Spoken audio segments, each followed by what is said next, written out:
sangat efektif, bukan sudah efektif. Semuanya berfungsi dengan efektif Pak, ya, di masing-masing divisi ya. Harus. Jadi memang ujung tombaknya itu dari divisi pengawasan. Karena semuanya bermuara dari pengawasan terlebih dahulu. Ya. Anda ini memancing saja.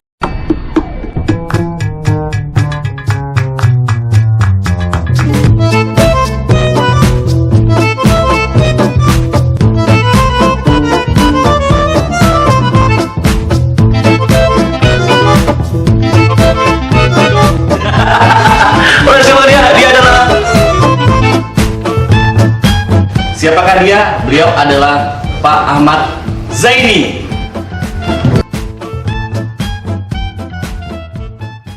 Hai sahabat Bawaslu, bertemu lagi bersama kami di sini di acara podcastnya Bawaslu Kabupaten Sanggau. Bertemu lagi bersama saya Freddy Nazri yang akan memandu dalam beberapa menit ke depan. Dan hari ini kita kedatangan tamu yang sangat luar biasa sekali. Beliau juga salah satu kolega saya. Kalau kemarin kita kedatangan Ketua Bawaslu Kabupaten Sanggau yang sekaligus juga menangkap dari Koordinator Divisi Penyelesaian Sengketa. Nah, hari ini sama seperti beliau yang kemarin, beliau juga adalah salah satu pimpinan atau juga salah satu komisioner termuda, elegan, bersemangat dan juga sportif yang sangat luar biasa sekali. Beliau menaungi divisi pengawasan. Siapakah dia? Beliau adalah Pak Ahmad Zaini. Hei, Bung. Halo. Selamat pagi Bung Zaini. Pagi. Saya buka masker dulu ya. Oh, silakan. Menjaga protokol kesehatan ya. Jadi beliau menggunakan masker. Jadi sebenarnya memang juga setiap hari kita juga menggunakan masker karena memang berhubung sekarang kita lagi syuting untuk pembuatan podcast ya. Ya. Apa kabar Bung? Alhamdulillah baik. Ya. Alhamdulillah baik. Walaupun agak sedikit demam ya. Karena baru pulang dari Jakarta kemarin kali ini. Sepertinya begitu. Sepertinya beliau sumbernya karena SPP ini sudah cair kali ya. Baik, mungkin sudah banyak orang yang kenal sama beliau. Beliau adalah Pak Ahmad Zaini. Beliau adalah Koordinator Divisi Pengawasan kalau di Bawaslu Kabupaten Sanggau. Betul Bang ya? Betul. Ya. Jadi kita sedikit mengenal beliau, siapa sih sosok seorang Pak Ahmad Zaini ini dan juga menaungi apa beliau di divisi pengawasan di Bawaslu Kabupaten Sanggau. Oke, Pak Zaini atau Bro Zai, kalau kami biasa Juju saja ya. Sedikit kilas balik, orang bilang, saya selalu mengatakan di awal podcast kita adalah tak kenal maka tak sayang. Jadi sedikit kita berkenalan terlebih dahulu siapa sih figur atau sosok seorang Ahmad Zaini ini, biar masyarakat atau juga khalayak atau sahabat Bawaslu yang di rumah itu tahu bahwa oh ternyata Pak Zaini ini orang ini, misalnya orang Noyan, misalnya karena beliau dari Noyan, jadi seperti itu. Jadi ada pengenalan lah dari beliau bahwa beliau ternyata alumni apa. Jadi yang mungkin merasa pernah sekolah di tempat yang sama mungkin, oh ternyata beliau adalah alumni kita. Silakan Pak Zaini. Alumni SKPP. Alumni SKPP ya. Boleh silakan Pak Zaini. Jadi dulu pernah sekolah di mana Pak? Di kampung Pak. Maksud saya riwayat sekolahnya SD di mana, SMP di mana, terus juga mungkin sempat SMA di mana atau juga mungkin kuliah di mana seperti itu. Baik. Secara singkat mungkin ya, saya SD-nya di kampung, ya.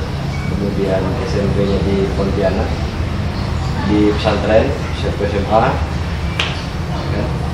Kemudian lanjut di perguruan tingginya saya di Stein ya, sekarang jadi ya. Stein, kalau mohon maaf Pak, SD di kampung itu kampung mana maksud saya? Rahasia dong. Jadi biar terangkat sedikit kampung Pak Zaini ini di mana? Sudah terangkat ya sekarang. Sudah terangkat ya. Baik, jadi Pak Zaini sendiri itu adalah sempat sekolah di pesantren dulunya ya. Ya. Dari SD sampai dengan SMA. SMP SMA di pesantren di Pontianak. SMP SMA Di pesantren Pontianak ya. Terus melanjutkan jenjang kuliahnya di Stein. Kalau sekarang sudah menjadi ya ini. Itu dulu jurusan apa Pak? Saya jurusannya guru ya. Iya. Agama Islam. Guru agama Islam. Berarti gelarnya SAG bukan? Bukan dong. Kita generasi yang agak muda. Agak milenial ya. Apa gelarnya? SPDI. SPDI. SPDI ya. Baik Pak, selain kuliah di Stein dulu sempat aktif di mana saja Pak? Anda ini memancing saja. Jadi biar publik itu tahu, oh seorang Pak Zaman Zaini ini siapa gitu. Ya, saya dulu pernah aktif di beberapa tempat ya. Yang terakhir itu dan apa namanya? Ya kalau di internal kampus ya aktif juga. Ya, kemudian yang di eksternal juga aktif. Ya begitu-gitulah ya.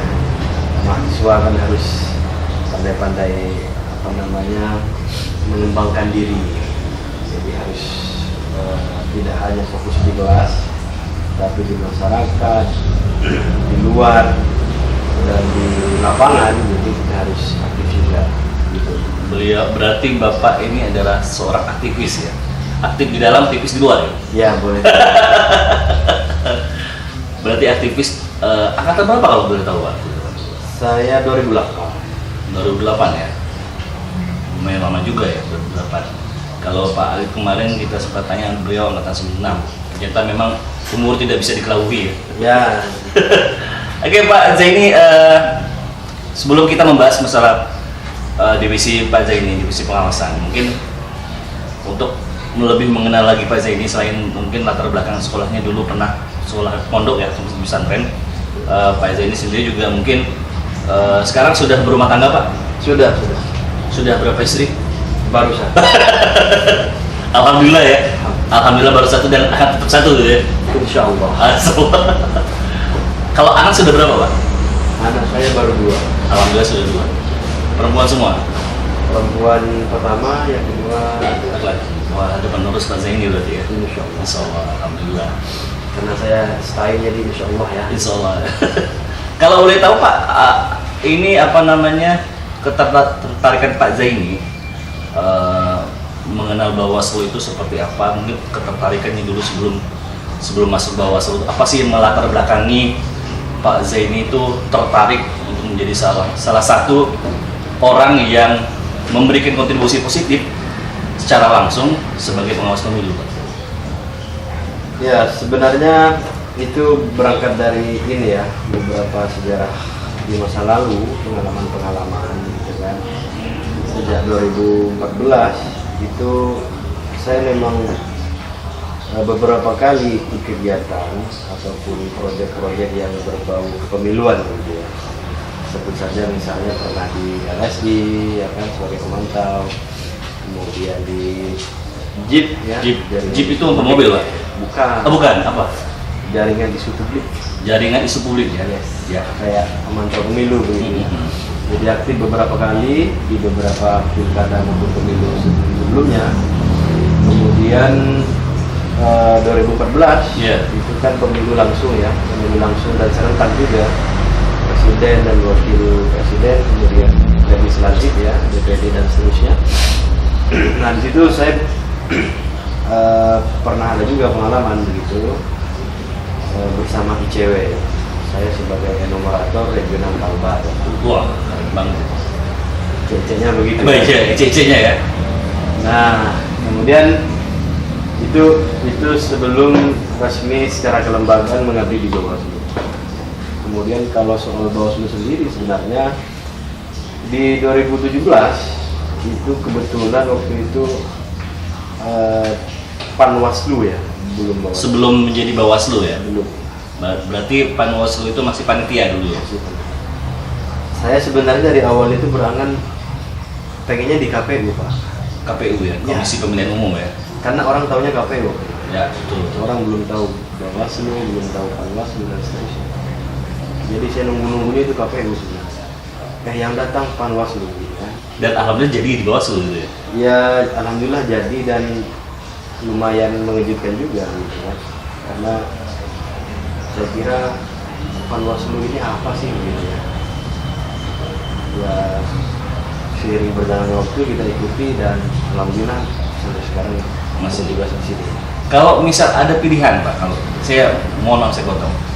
Kalau misalnya ada pilihan antara KPU dan Bawaslu, Pak Zaini milih mana? Tergantung dulu pilihan itu kan dalam konteks apa? Karena dua lembaga ini isu besarnya juga soal pemilu, soal demokrasi. Ya bagi saya no problem. No problem ya. Berarti ada pilihan yang terbaik, siapapun bisa saja terjadi gitu ya? Apapun bisa saja terjadi maksudnya? Ya apapun bisa terjadi dan apapun bisa dilakukan. Itu tergantung kitanya aja nanti. Baik Pak, kita masuk ke divisi pengawasan. Mungkin yang paling dikenal oleh masyarakat adalah divisi pengawasan. Karena memang dari kelembagaan saja orang sudah tahu bahwa Bawaslu adalah badan pengawas pemilu gitu ya. Jadi memang orang hanya cenderung tahu bahwa Bawaslu itu adalah sebagai pengawas saja. Ya. Jadi kita juga kemarin sempat mengupas bersama Pak Ketua juga bahwa memang saya ingatkan kepada sahabat yang ada di rumah bahwa Bawaslu ada 5 divisi. Kemarin sudah ada penyelesaian sengketa sama Pak Levius, terus juga ada di sini Pak Ahmad Zaini sebagai koordinator divisi pengawasan, dan saya di divisi hukum Humas Datin, dan juga ada divisi penanganan pelanggaran dan juga divisi SDMO ya, SDM organisasi. Nah, kita mengenal Pak Zaini sebagai koordinator divisi pengawasan. Boleh sedikit Mbak cerita Pak, divisi pengawasan itu apa sih tugasnya dan seperti apa sih divisi pengawasan itu Pak? Iya, sebenarnya karena kita ini satu rumah, ya kan? Kemudian ada beberapa divisi, saya kira masyarakat perlu tahu bahwa di dalam tubuh Bawaslu itu ada divisi-divisi yang semuanya berperan. Ya. Semuanya penting, semuanya sibuk, kan? Tergantung nanti soal perspektif saja, kira-kira begitu. Kalau saya kebetulan di pengawasan, ya pengawasan itu atau kita sebut istilahnya itu PHL ya. PHL itu Pengawasan hubungan lembaga gitu ya? Ya, dia selalu berbasis dengan tahapan. Jadi tahapannya itu mulai dari awal sampai akhir. Pengawasan itu wajib gitu ya, wajib mengawasi mulai dari ya semuanya lah ya, mulai dari tahap perencanaan, program, tahapan dan seterusnya, sehingga itulah yang kemudian membuat kita menjadi semangat untuk mengawasinya itu berbasis tahapan. Jadi kira-kira kalau PHL itu sebagai apa ya, sebagai lokomotif ya, lokomotif utama yang Menjalankan Bawaslu ya? ya, di dalam lokomotif itu kemudian ada komponen-komponen lain yang tak kalah penting saya kira. Iya. Karena nanti saya contohkan misalnya kita dapat temuan, nanti masuknya ke penetapan. Iya. Jadi tetap selalu sinergi. Atau nanti ada tahapan di ujung ada sengketa hasil, nanti sinerginya ke hukum Datin. Atau sengketa apa Proses. sengketa proses, Ya. itu juga pasti muaranya dari pengawasan dulu. Dari pengawasan ditemukan hal-hal yang tidak sesuai misalnya, hal-hal yang membuat sengketa harus terjadi, maka pengawasan nanti akan sinerginya ke sengketa. Ya. Begitu juga SDM. Jadi kerja-kerja pengawasan itu nggak akan jalan kalau SDM pengawasnya tidak ada. Ya kan? Kita tahu misalnya SDM itu dia berfokus pada penyiapan sumber daya, terutama orang-orang yang akan dijadikan pengawas. Ya kita boleh saja punya program yang baik, tahapannya kita jaga, tapi kalau orang yang akan ditempatkan sebagai pengawas tidak ada, otomatis Tidak bisa berjalan juga ya? juga. Jadi kelima-limanya Sangat penting dan harus koordinasi. Jadi memang sebenarnya semuanya berfungsi dengan efektif Pak ya, di Yes. masing-masing divisi ya. Harus. Jadi memang ujung tombaknya itu dari divisi pengawasan. Karena semuanya bermuara dari pengawasan terlebih dahulu. Ya. Seperti yang Pak Zaini tadi sampaikan bahwa mungkin kalau misalnya ini adalah sebuah penindakan atau masuk ke ranah pelanggaran, mungkin nanti akan diserahkan kepada divisi penanganan pelanggaran. Terus juga kalau misalnya memang nanti di hasil akhir itu bakal diselesaikan di divisi hukum, terus juga nanti misalnya kalau misalnya ada sekitar proses itu bakal diselesaikan di divisi penyelesaian sekitar. Baik Pak, sampai diminum dulu Pak. Ya, oke, siap. Santai-santai saja kita.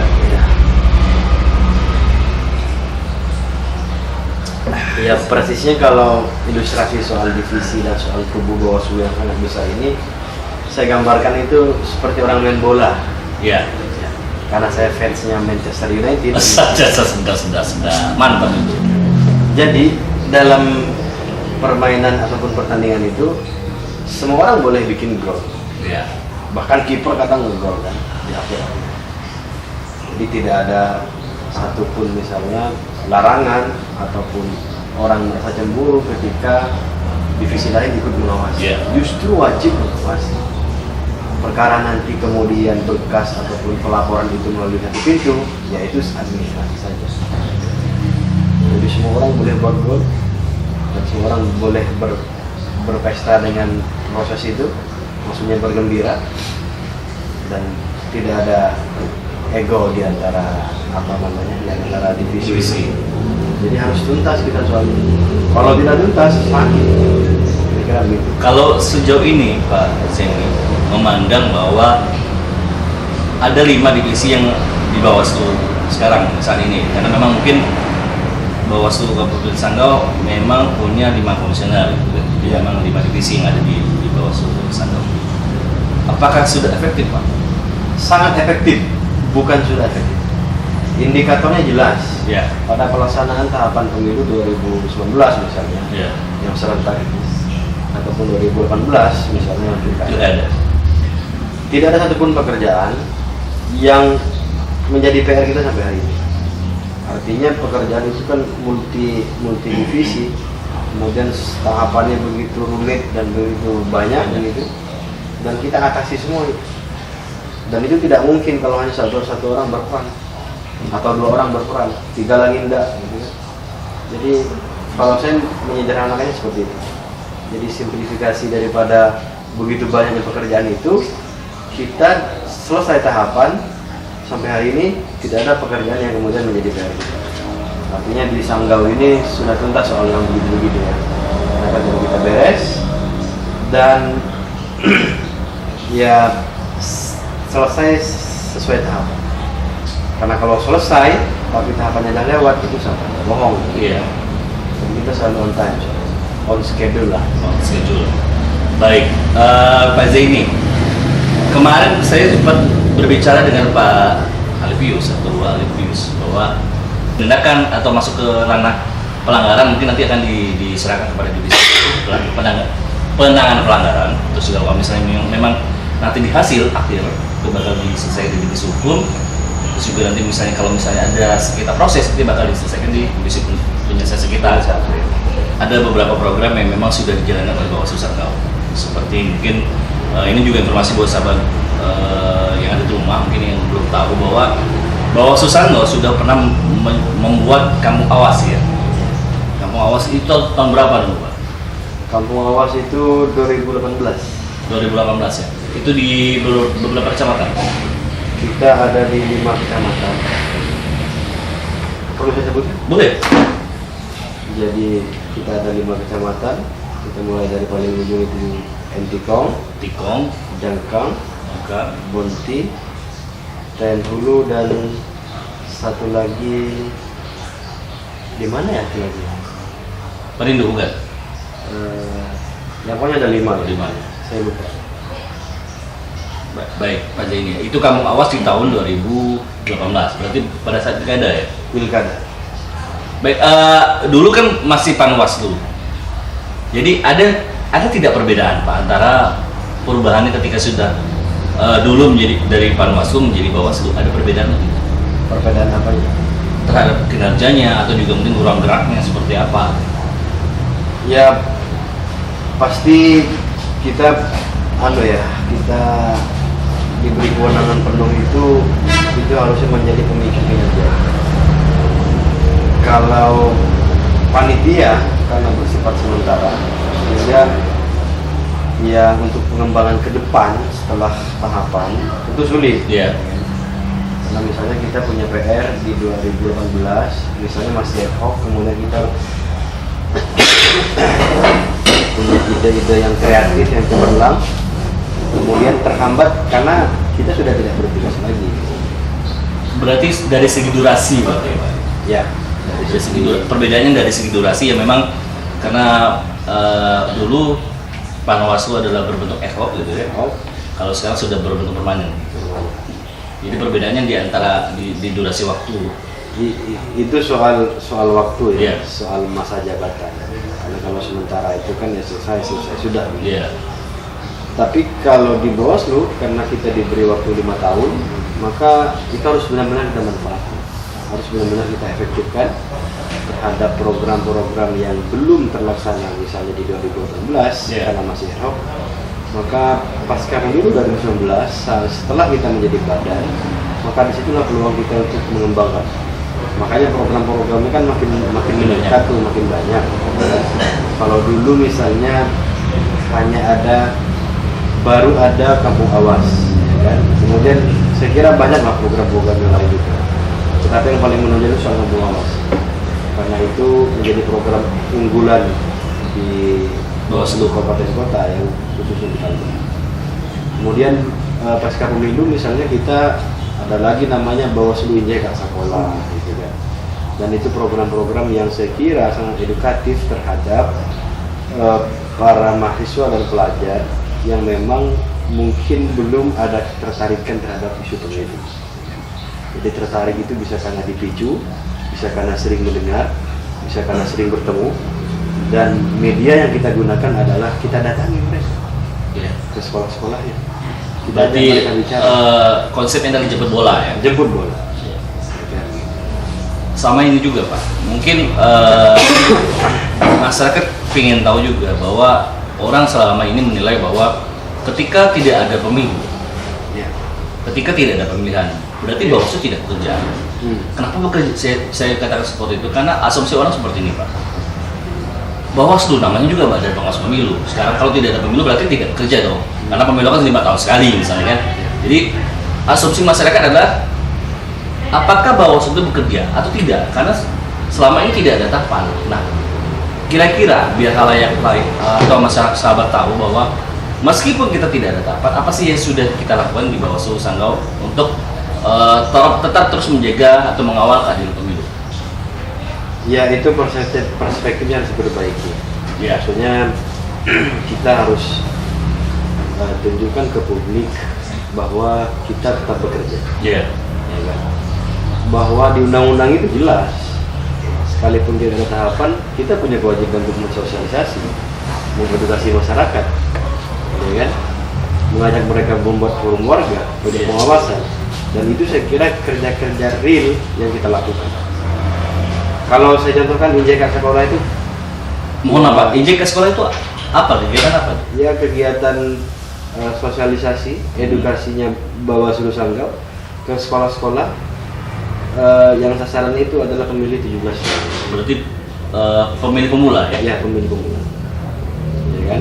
Kemudian rapat-rapat kerja yang juga kita melibatkan pihak lain, masyarakat. Ya. Saya kira itu juga bagian dari kerja sosialisasi, mengedukasi masyarakat bahwa Bawaslu punya tugas itu banyak sekali.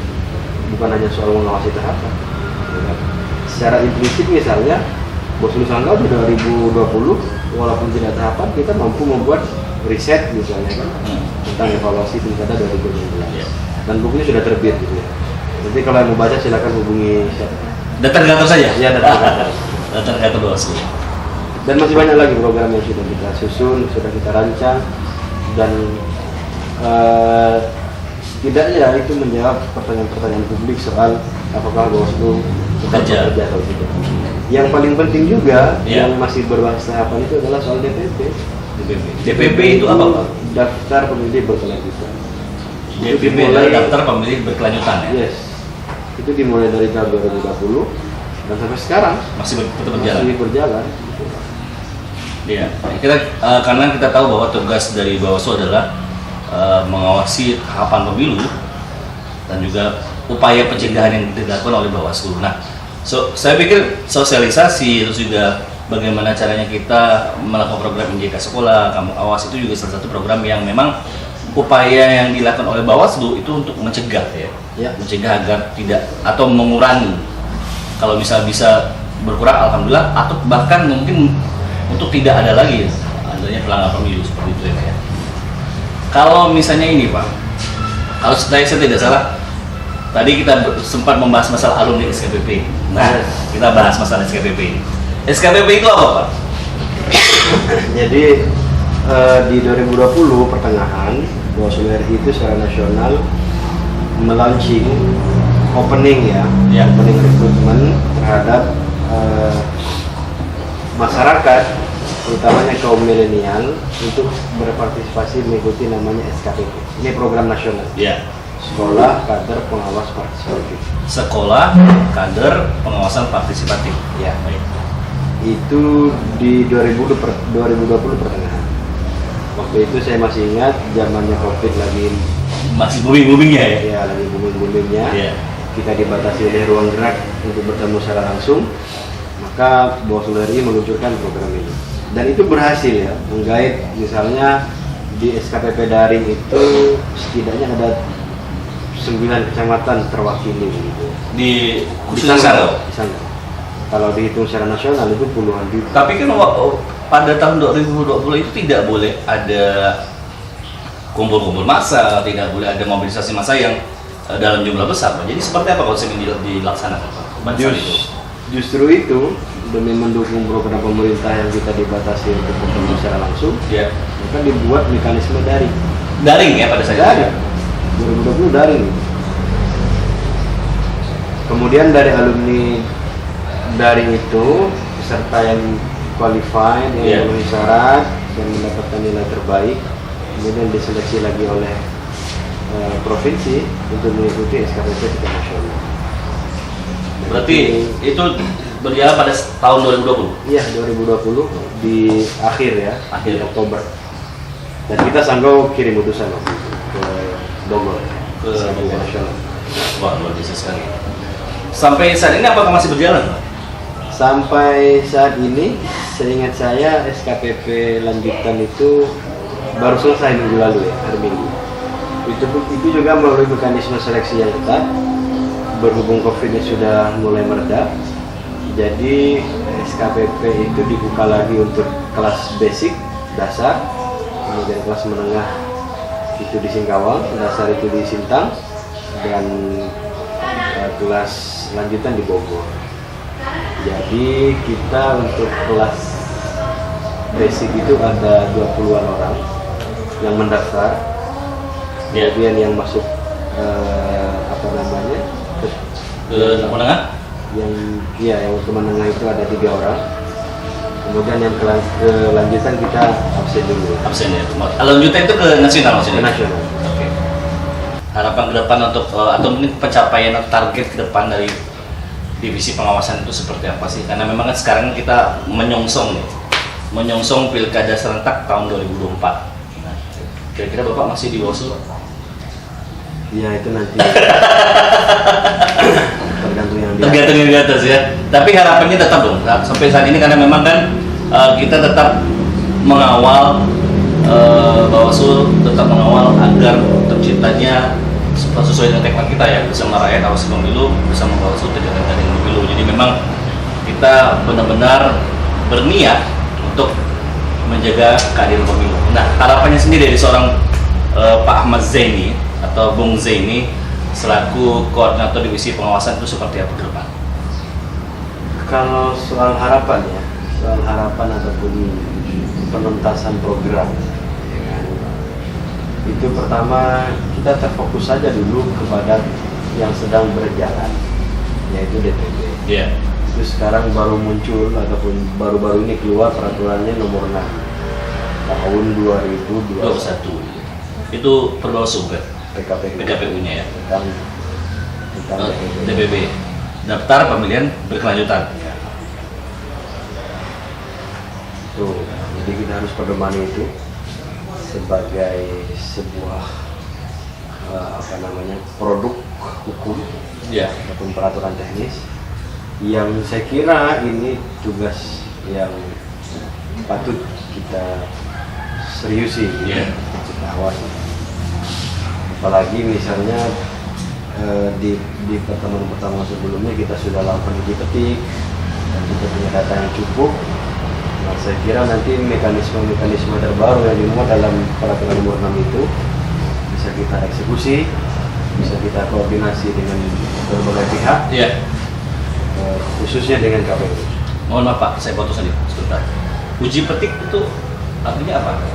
Uji petik itu edarannya Bawaslu untuk memastikan pemilih-pemilih di level desa kelurahan yang sudah meninggal, pemilih baru, pemilih status, dan juga beberapa elemen lain untuk kemudian kita jadikan sebagai saran perbaikan untuk meng-cross check data yang dimutakhirkan oleh KPU secara berkelanjutan. Oh, sehingga data yang sudah diuji petik oleh Bawaslu tadi menjadi hasilnya akan direkomendasikan kepada KPU ya? Iya, akan kita jadikan sebagai saran perbaikan. Dan perlu dicatat bahwa uji petik ataupun data hasil uji petik itu bukan sebagai data tanding, bukan penyanding, bukan. Tapi ini data pendukung yang kita dapatkan, yang kita peroleh dari desa kelurahan dan seterusnya. Kemudian itu kita sinkronisasi. Apakah desa A yang sudah terverifikasi atau tidak? Itu tujuan. Berarti tujuannya adalah untuk membantu kinerja dari kawan-kawan di KPU juga ya? Ya, itu nanti tergantung perspektif lah. Iya, betul. Membantu, mengoreksi ataupun mendukung, itu tergantung penyalahgunaan. Baik. Karena kalau membantu itu nanti kita jadi pembantu. Saya agak nggak nyaman jadinya. Jadi cenderung lebih kepada bahasanya, karena kita adalah badan pengawas, jadi cenderung kepada mengawasi saja. Ya. Mengawasi saja. Apakah sudah dilaksanakan atau belum? Verifikasi secara faktual atau berjalannya, karena sudah mengundang DPW tadi ya? Ya, intinya apa yang ada di dalam peraturan terbaru mereka itu di KPU nomor 6 itu dipedomani, ya kan? Kemudian dilaksanakan sebagaimana aturan di dalamnya itu, teknisnya seperti apa, dan kita Bawaslu posisinya mengawasi itu berjalan atau tidak. Kira itu sudah Pak? Sudah. Baik, kalau seperti itu saya mengucapkan terima kasih Pak Zaini sudah meluangkan waktunya, meskipun memang sebenarnya ini ada norma kita bersama juga, tapi memang kita berusaha untuk memberikan edukasi kepada masyarakat dan memberikan sosialisasi kepada masyarakat agar masyarakat tahu bahwa di dalam tubuh Bawaslu itu bukan hanya satu divisi saja, tapi 5 divisi yang ada dan sama-sama memiliki fungsi yang betul-betul berkompeten dan juga bisa diakomodir semuanya dan juga bisa berjalan dengan efektif ya. Jadi seperti itu. Terima kasih Pak Zaini sudah berkunjung ke podcastnya Bawaslu Kabupaten Sanggau, dan nanti mudah-mudahan beliau juga bisa sebagai host untuk memandu karena kita nanti akan mengundang para peserta pemilu. Jadi kita akan undang juga parpol, nanti mungkin siapa tahu nanti Pak Zaini akan menjadi host yang bakal memandu jalannya podcast kali ini. Dan akhirnya saya Freddy Kalibata atau Freddy Nazri pamit, sampai ketemu di podcast selanjutnya. Salam awas, asal bisa siap.